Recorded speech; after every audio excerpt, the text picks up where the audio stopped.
how to get an accurate MFT hole pattern on your bench for less than the cost of 4 bench dogs. All right, let's say you want to drill an accurate hole pattern. You can buy an MFT table from the source, Festool, for $700. You can get that PARF guide system for $300. But what if you don't have $300 that you want to throw away in an experiment to see if it works or not?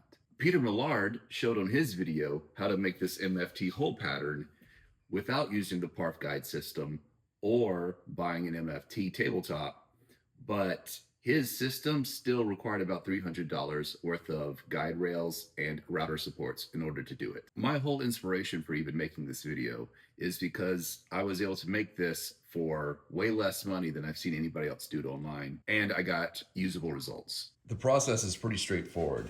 Step 1, find your favorite CAD program and draw out the pattern. Step 2, send it to SendCutSend and have them laser cut it out of 1/2 inch MDF. Step 3, while you wait on your template to arrive, print out some bench dogs. I have a 3D printer, an A1 Mini, but you can go to your local library, you can ask a friend, or you can go to PCBWay and they will print one of these for $1 each. Print 6, that's what I used, and that worked out well. Step 4, scratch a reference line into your tabletop. Clamp it down, and then just cut the line in with an X-Acto blade or some other point. Then, when it comes time to drill your first series of holes, you put your knife back in your scratched line and slide it up to it and clamp it in place. And if you're very consistent, any errors will cancel out throughout the process. And once you have your template clamped down, start at one end and make a hole using your plunge bit or whatever pattern cutting bit of your choice. I use this pattern bit here, and I've always been happy with the results it gave me. We just have it plunge down to the bearing and then trace out the hole, then pull it back out. Pretty straightforward. Every time you can, when you make a hole, put in your 3D printed bench dog to hold it in place as you progress to help ensure that the holes line up. And then you continue on down the line using your X-Acto knife to make sure that you butt your template up against your reference line every time. And so you know your home row will be dead straight. Well, at least as straight as the line you scratched. Once you've completed your home row of holes, wherever you want to make your middle row, then just put your knife right back in the reference cut you made.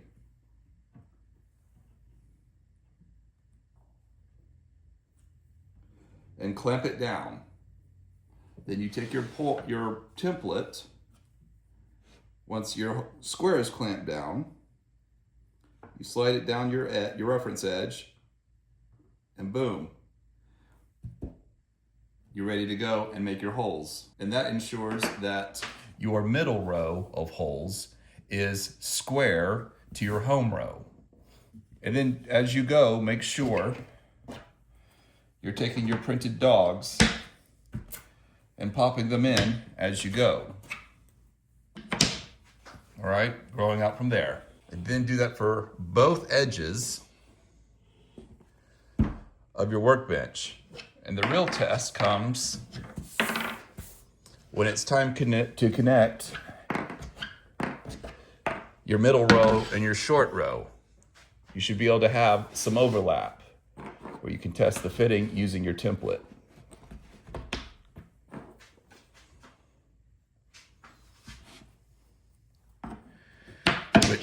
Which will prove that your middle row and your other side rows are parallel to each other. And if they're parallel to this row, which we know is square to your home, if they're parallel to your middle row, which we know is square to your home row, then they will also be square. It's not enough that we were able to make our hole pattern and have it line up with the template. We need to prove that this is useful at the end because the end result is all that we care about. So I printed up these guys because they're faster and simpler than a hinge. Put in my printed dogs. So, and let's use the 5-cut method. Put this guy around. And measure. Boom. That's not going anywhere. And then measure how square are our cuts. Save you the drama, I already did that. Now, if you look at, this is the final cut strip from the 5-cut method on a 30-inch square. Well, really, it's a 24 by 30-inch rectangle. But even over such long lengths, you can kind of see that there is visible taper to this, but that's added up over 5 cuts of error. The single cut error over a 30-inch length is 0.7 millimeters. And to be honest, for the type of work that I do, making wooden boxes, cases, bookshelves, beds, doors, 0.7 millimeters over a 30-inch length of error is well within expansion and contraction tolerances in my shop. So I'm happy with it. This whole pattern was able to make with just this template from Sin Cut Sin. I sent it myself for $50. I was able to drill out the whole pattern in less than an hour. I got usable, accurate results with it. It's super quick and easy to set up the cut, and I can cut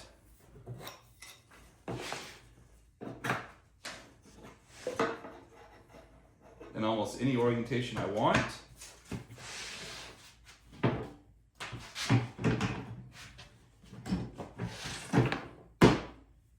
Boom, you're off to the races. And then in addition to that, you have all the advantages that this whole pattern allows you.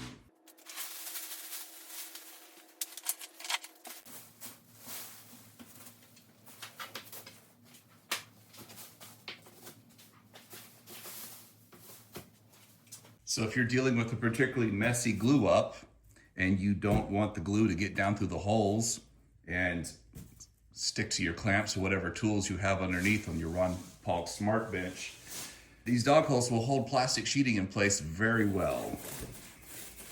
I've always liked the flatness, the portability, and the convenience of my Polk pattern bench.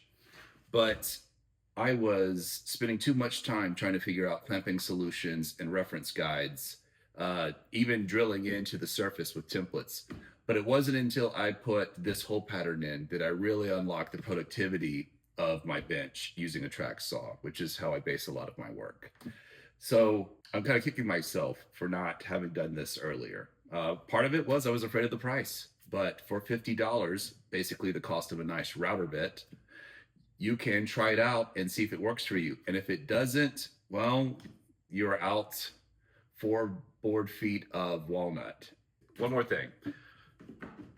Once you have a hole pattern that integrates into your workbench, all sorts of convenient features start popping out in your searches, as you browse the web and as you're working and you start thinking of things.